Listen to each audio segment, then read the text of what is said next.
Come on, come on. Pull, you got it. Yep, go. Good. Yes. Yeah. There's another record.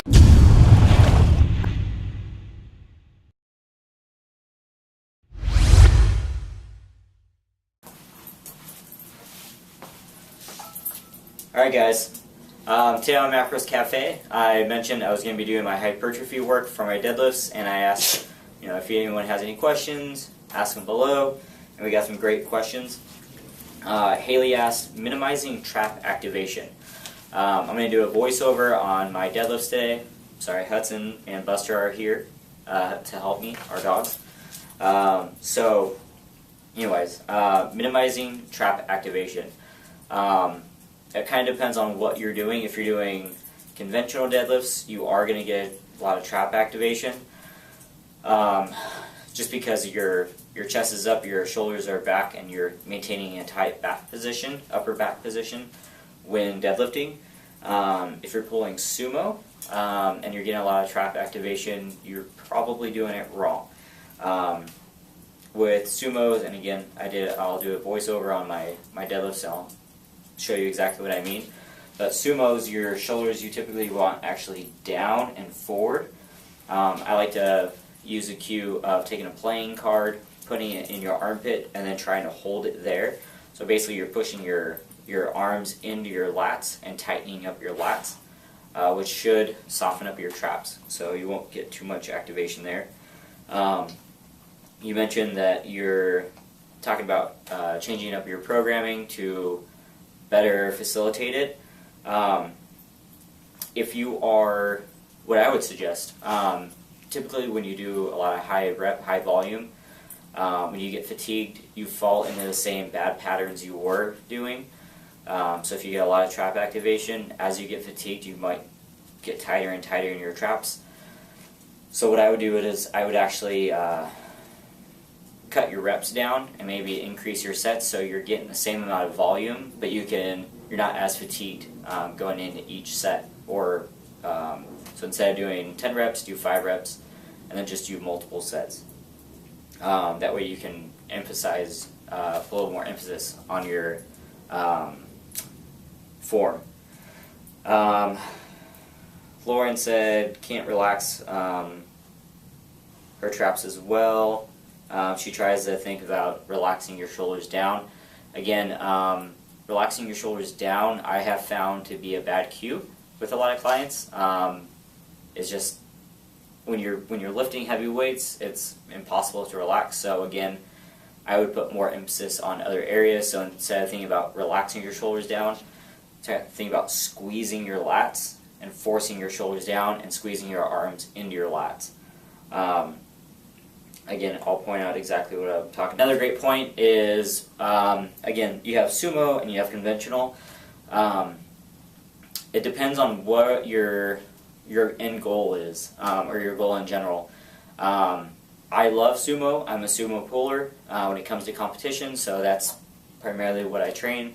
However, I do pull conventional to add a little strength to my back, meaning I use conventional for my back and sumo for a little bit of my back, my traps, but it is a lot of quad and glute activation that takes place when doing the movement. So say you're a bikini competitor and you want more glute and leg on your physique as a whole, I would suggest doing sumo over conventional as your main movement.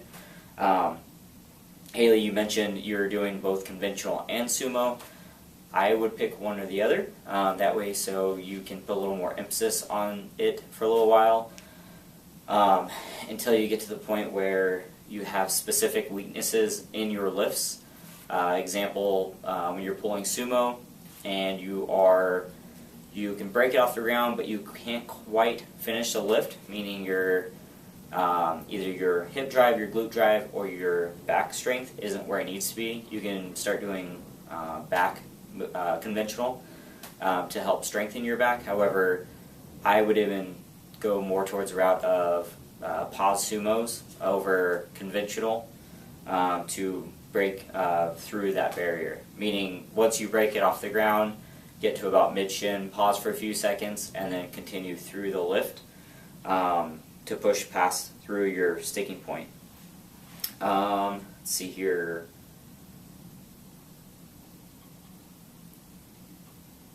Yeah, that's about it. So I will go ahead and go through my voiceover and again give you guys some examples of what I was just talking about. Okay, so here's my last warm-up. If you notice, I am treating this like it is a 1 rep max. I treat all my lifts like it's the heaviest thing I've ever pulled because I made the mistake earlier in my lifting career to not care if it's a lightweight, and it's the one time I pulled my back. It was like 70%, and yeah, so something I shouldn't have injured myself on. Alright, so this is my first working set. I'm doing 5 sets of 6 at 320 pounds, and this is exactly what I mean by allowing your shoulders to go down, and then you contract your lats into your arms. In a second here, you'll actually see a side view describing more of what I'm talking about. So if you notice on each rep, I'm actually lifting my hips, taking a deep breath, lowering them. Essentially, I'm resetting on each rep. What this is doing is it's allowing my body to essentially decompress slightly before reloading my hips, and essentially I'm just practicing 1 reps, or at least making sure each rep is exactly like the last rep and each rep as efficiently as I can. Again, shoulders down, compress your arms into your lats, and then pull.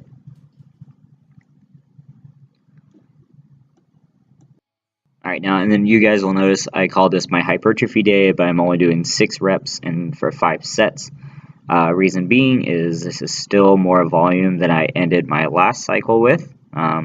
Again, as I go through my cycle, I lower my reps, increase the intensity, so this is higher volume for me at the moment because I haven't adapted to it. A lot of people tend to ask me when it comes to my programming why I give them slightly more weight than they started with at the last cycle during the hypertrophy phase. Reason being is that as far as the hypertrophy work is concerned, we want to increase it slowly over the cycle in a linear fashion. Whereas with the strength days, I typically cycle those with percentages. Okay, so I'll come back to that. This is what I was talking about as far as keeping my shoulders down. I come back, as soon as my shoulder gets over the bar, I pull. But if you look at my lats are squeezed. I'm just forcing my arms into my lats, and then I break it off the ground. This tightens my back while still keeping a lot of the pressure off my rhomboids, essentially lower traps, and my traps as a whole. Okay, so going back to what I was talking about, over a cycle, 12 to 15 weeks, I'll increase the weight on the hypertrophy days in a linear fashion, so 5-10 pounds each week, which at the end of the cycle, that 12 weeks, that's 120 pounds I've put on your deadlift, obviously if we were going 10 pounds a week. So be excited that I'm not increasing your weight that much more than the last cycle. I've experimented and jumped substantially in my own training, and I paid for it. Okay, so after that I did some high rep work.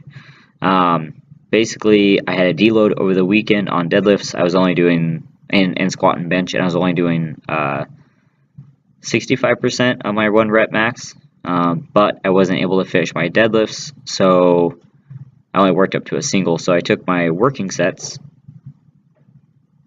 cut them into, made them into higher reps, and then cut the sets in half so that I'm still getting some volume, but I'm not basically fatiguing myself to where it's actually have an impact later on in the week.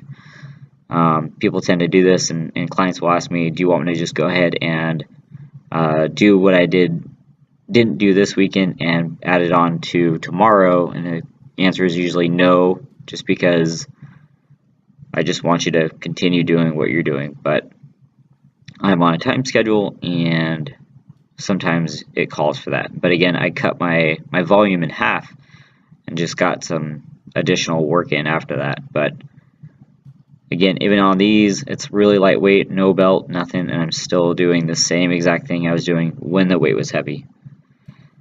Alright guys, that's it. Comment below or message me if you have any questions.